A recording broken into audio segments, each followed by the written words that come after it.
You guys ready? Of course. Sure thing. Let's do this. Go, go, go, go, go. Everyone, hands, hands. Let me see your hands.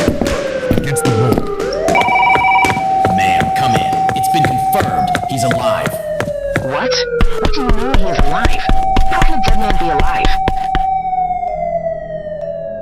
2 months ago, I submitted my application for my annual 1-month leave as outlined by my terms of service. The plan was simple: spend quality time with my family. My daughter's school holiday overlapped perfectly, giving me the rare opportunity to create memories with her. As an agent, time with family is often fleeting, so I cherished the thought of uninterrupted days filled with bonding and laughter.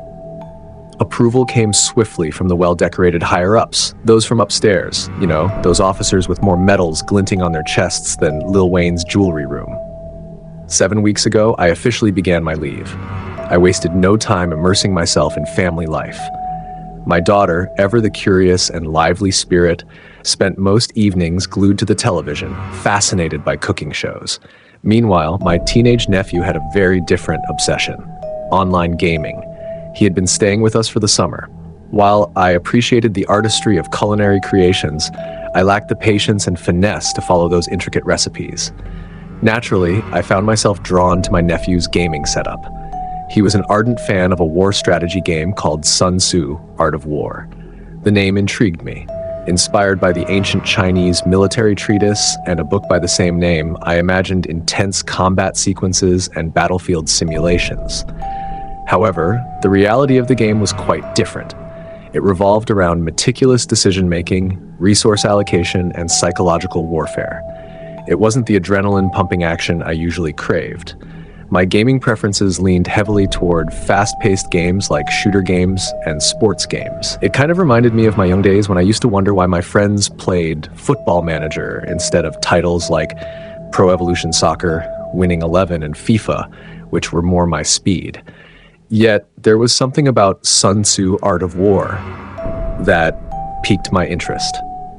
Maybe it was the camaraderie of my nephew and his friends, or perhaps it was the fact that they were thrilled to have a federal agent playing alongside them. They enthusiastically added me to their alliance and wasted no time briefing me on their struggles. For months, their alliance had been locked in a relentless feud with another team, an opponent so cunning and ruthless that it left my nephew and his friends disheartened.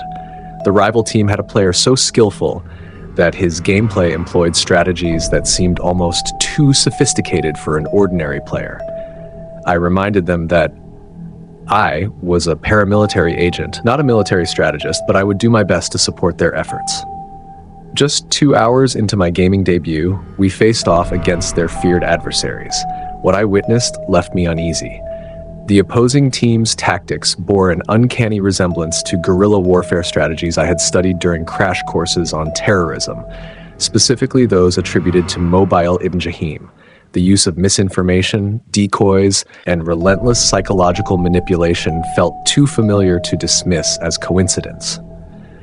At first, I almost missed it because I was astonished by a video game's ability to simulate a war political climate this well. Then I became curious as to who would be able to execute such strategies.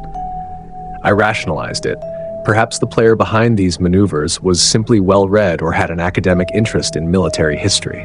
But the more I observed, the more the similarities deepened. It wasn't just the strategies, it was the seamless execution, the fluidity with which the rival player adapted to every countermove. He wasn't just knowledgeable in war tactics, he used esoteric and clandestine tactics as opposed to orthodox means. I couldn't shake the suspicion gnawing at the edges of my mind that this person was not a good person. At that point, I remembered a certain terrorist who was caught with the possession of American cartoons and video games years back. Curiosity became a concern. Since the game servers were hosted within the United States, I reasoned that the player must be located somewhere within the country.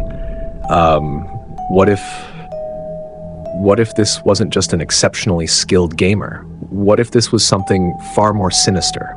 The thought seemed far-fetched, but history had taught me that complacency was dangerous. 9/11 and the Boston Marathon bombing were testaments to that. I decided to escalate my concerns to my colleagues.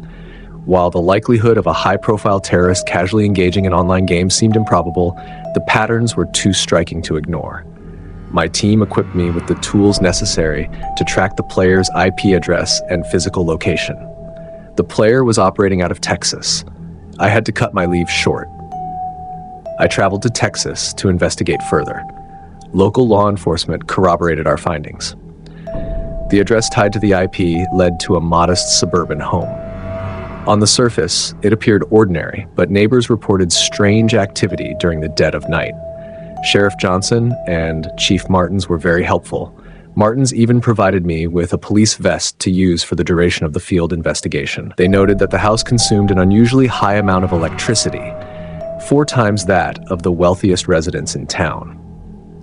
Given the suspicious circumstances of the unrealistic energy consumption, we secured a search warrant citing potential terrorism, illegal factory operations, or a drug house. When the day came to execute the warrant, my heart pounded. I mentally prepared for a confrontation with a potential terrorist cell, and also to make a full apology if all this was just a mistake on my part. What we discovered defied belief. The forward team burst the door open, and immediately we rushed in, securing everyone inside the building. I got into a room, well organized compared to the others. There, seated comfortably in front of an elaborate PC setup, was the terrorist executed by SEAL Team V6 about 9 years back. Mobile Ibn Jahim himself, alive and well, engrossed in Sun Tzu Art of War. He looked up briefly, registered our presence, and then calmly logged out of the game. The house was a treasure trove of intelligence. Mobile's gaming rig was unlike anything I had ever seen.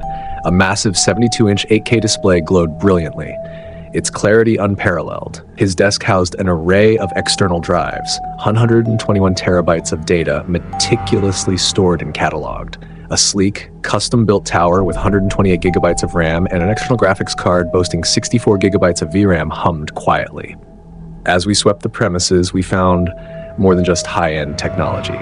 Hidden compartments revealed explosives, high-caliber rifles, suicide vests, and meticulously detailed plans targeting major U.S. cities. Each discovery underscored the gravity of the situation. We found batteries and other equipment I did not fully recognize, all connected to electricity. Interrogations followed swiftly. Mobile and 12 other individuals were separated and questioned. No casualties or injuries were registered during the raid. The more we uncovered, the clearer the picture became. The man the world believed to have been killed years ago was, in fact, Mobile's twin brother. The true mastermind had remained in hiding, exploiting the anonymity of online gaming platforms to refine his tactics.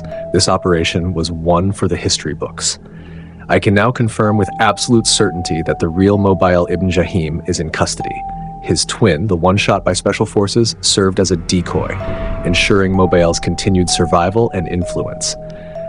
As I file this report, I'm also drafting a new leave request. After 7 weeks of what was supposed to be relaxation, I think I've earned another month off. Hopefully this time, I'll get to finish that cooking show marathon with my daughter.